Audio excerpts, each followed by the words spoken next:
নমস্কার, আজকে রেসিপি হলো মিষ্টি কুমড়োর হালুয়া। তো মিষ্টি কুমড়োর হালুয়া আমি কেমন করে বানাবো, আমার ভিডিওটি শুরু থেকে শেষ পর্যন্ত দেখতে থাকুন। প্রথমে কুমড়োটাকে ভালো করে আমি পরিষ্কার করে কেটে নিয়ে ধুয়ে নিয়েছি। তারপরে কুমড়োটাকে কড়াইয়ের ভিতরে জল দিয়ে সিদ্ধ হতে বসিয়ে দিয়েছি। এবার আমার কুমড়োটা সিদ্ধ হয়ে গেছে, আমি নামিয়ে নেব। নামানো হয়ে গেছে একটা। এবার আমি কুমড়োটা ম্যাশ করে নেব। ম্যাশ করে নিয়েছি, কড়াই গরম হয়ে গেছে। কড়াইয়ের ভিতরে আমি 1 চামচ ঘি দিয়ে দিয়েছি।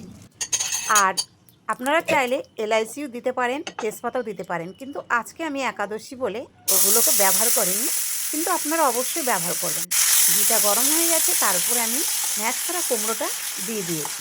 দিয়ে বেশ কিছুক্ষণ 10 থেকে 5 মিনিট এটাকে ভালোভাবে নেড়ে চেড়ে নিতে হবে।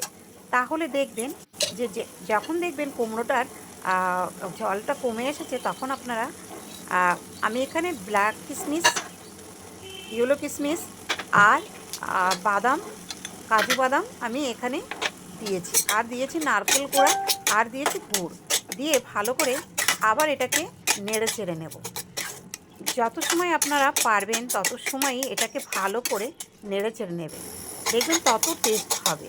এইবার আমি কি করব, এখানে ফুটান্ত দুধ, একদম গরম গরম দুধ এই হালুয়ার ভিতরে আমি দিয়ে দেব। দিয়ে আবার নাড়াচাড়া করে নেব। ফুটে আসলে, যখন ফুটে আসবে তখন আপনারা অবশ্যই এলাচি ব্যবহার করবেন, কিন্তু আমি এখানে ব্যবহার করিনি। আর স্বাদ অনুযায়ী লবণ দিয়ে দেব। দেওয়ার পরে আবার ভালো করে নেড়ে চেড়ে নেব। দেখবেন বেশ হালুয়া টাইপ হয়ে যাবে। একদম এর ভিতরে দেখবেন এটা মনে হচ্ছে যে আমি বেসনের হালুয়া বানিয়েছি, কিংবা আটার হালুয়া, কিংবা সুজির হালুয়া, অথচ কিন্তু না, এটা সত্যি কুমড়োর হালুয়াই।